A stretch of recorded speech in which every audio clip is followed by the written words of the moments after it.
IPhone 11 যেন বাংলাদেশে একটা জাতীয় ফোন হয়ে উঠেছে। এটার বয়স 6 বছরেরও বেশি হয়ে যাচ্ছে, কিন্তু এখনো মানুষজন এটাকে অনেক বেশি কিনতেছে। দেখা যায় যে এটার প্রাইস 64GB যে ভার্সনটা রয়েছে এটা কিনতে গেলেও 25-26 হাজার টাকা গোনা লাগে। এত টাকা খরচ করে এরকম পুরাতন একটা ফোন কেনা কি উচিত? আমি বলবো 2025 সালের লাস্টের সময় এসে এখনো এই ফোনটাকে সাজেস্ট করা যায় এটার ক্যামেরার জন্য, এটার পারফরমেন্সের জন্য এবং এটার ডিসপ্লের জন্য সাজেস্ট করা যায় না। কারণ এই জায়গায় আপনি একটা 720p ডিসপ্লে পাচ্ছেন, যেটা আবার আইপিএস ডিসপ্লে এবং ডিসপ্লের উপরের দিকে বিশাল বড় একটা নচ, চারপাশের বর্ডারগুলা এত পরিমাণের মোটা ছিল যে মনে হচ্ছিল যে আমি হেঁটে যেতে পারবো, এরকম একটা অবস্থা।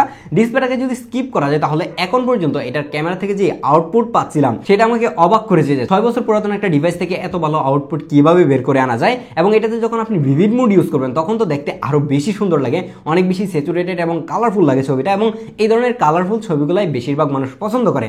আর আইফোন 11 যারা কিনে থাকবে তারা আমার কাছে মনে হয় যে 90-95% মানুষজন প্রত্যেকটা ছবিতে ভিভিড মোড ইউজ করবে। এবং এই ভিডিওতে যে স্যাম্পলগুলো আপনি দেখতে পাচ্ছেন এগুলো কিন্তু ভিভিড মোড লাগিয়ে আমি ইউজ করেছি। এবং আপনি যদি চান একটা আইফোন 11 কিনবেন 25,000 টাকা বাজেটে, বলবো যে আপনি চাইলে অনায়াসেই কিনতে পারেন। একটা আইফোন আপনি কম টাকার মধ্যে ইউজ করতে চান তাহলে আইফোন 11 এর বিকল্প কিছুই নেই। আপনি হয়তো কিছু টাকা কমিয়ে এক্সএস অথবা এক্সএস ম্যাক্স ওই ডিভাইসগুলো পাবেন, সেগুলো আমি কোনো অবস্থাতেই রিকমেন্ড করবো না। আর এই আইফোন 11 এর মধ্যে কিন্তু আপনি লেটেস্ট iOS সফটওয়্যারের আপডেটটাও পাচ্ছেন। এটার মধ্যে iOS 26 এর বেটা ভার্সন চাইলে আপনি দিতে পারবেন এবং সেপ্টেম্বরের দিকে কিন্তু পাবলিক ভার্সনটাও এটার মধ্যে অ্যাভেলেবেল হয়ে যাবে। আর এটাই কিন্তু আইফোন 11 এর মধ্যে iOS এর লাস্ট আপডেট, এর পরবর্তীতে কোনো ধরনের মেজর আপডেট কিন্তু আর এটার মধ্যে পাবেন না। কিন্তু এই ফোন কেনার অন্যতম কারণ হচ্ছে যে আপনি যদি 25,000 টাকা বাজেটে একটা কন্টেন্ট ক্রিয়েশন করার জন্য ফোন কিনে থাকেন যেটা দিয়ে আপনি প্রচুর পরিমাণে ভিডিও করবেন, তাহলে বলবো যে আইফোন 11 একটা বেস্ট অপশন। কারণ এটা থেকে এখনো যে লেভেলের ভিডিও দিচ্ছিল আমার কাছে মনে হয় যে অ্যান্ড্রয়েড যে নতুন ফোনগুলো রয়েছে সেগুলো 40,000 টাকা দিয়ে কিনলেও এরকম লেভেলের ভিডিও এখনো দিতে পারে না। ইভেন এটা ল্যান্ড সুইচিংটা এতটা স্মুথ ছিল, মানে দেখে এখনো অবাক হতে হয়। আর এই আইফোন না কেনার একটাই কারণ হতে পারে, সেটা হচ্ছে ব্যাটারি লাইফ।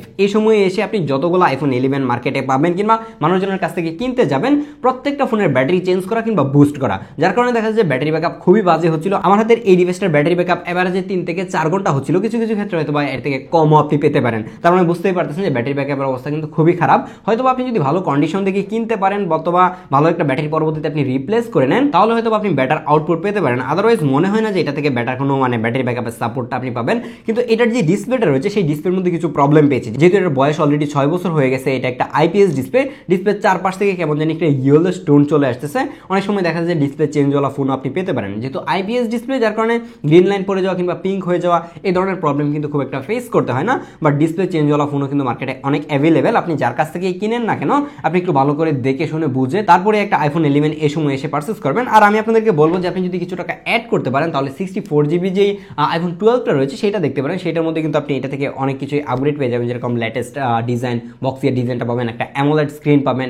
দেখতে আমার কাছে এটা থেকে বেশি মডার্ন মনে হচ্ছে আইফোন 12টাকে। ইভেন ক্যামেরার দিক দিয়েও কিন্তু আইফোন 11 থেকে অনেকটাই এগিয়ে আছে। তো যারা আইফোন 11 নিতে চাচ্ছেন, আমি আইকার্ডে একটা ভিডিও দিয়ে রাখবো, ইন ডিটেইলে একটা রিভিউ করেছি, আপনারা চাইলে সেই রিভিউটা দেখতে পারেন, তাহলে আরো ভালোভাবে আইডিয়া করতে পারবেন। আমরা এই চ্যানেলের মধ্যে ওভারভিউ টাইপের ভিডিও দেওয়ার চেষ্টা করি, যেরকম আইফোন 11 নিয়ে একদম 2-4 মিনিটের মধ্যে একটা ওভারভিউ দিয়ে দিলাম। তো এই টাইপের ভিডিও যদি দেখে আপনি চিন্তা করেন যে না এটা কিনবেন, তাহলে বলবো যে আপনি ফুল রিভিউ দেখে তারপর এটা কেনার জন্য ডিসিশন নেন, তাহলে আপনার জন্য অনেক বেশি ইজি হবে। আশা করি যে আপনার টাকা পয়সা নিয়ে প্যারা নিতে হবে না। দেখা যাবে যে আপনি কষ্টের টাকা জমিয়ে একটা ফোন কিনতেছেন, কেনার পরে যেন এই চিন্তাটা করতে না হয় যে আমি একটা ভুল ডিসিশন নিলাম, একটা ভুল ফোন কিনলাম, এই ব্যাপারটা যেন পরবর্তীতে না বলতে হয়। দেখা হচ্ছে পরবর্তী ভিডিওতে। আল্লাহ হাফেজ।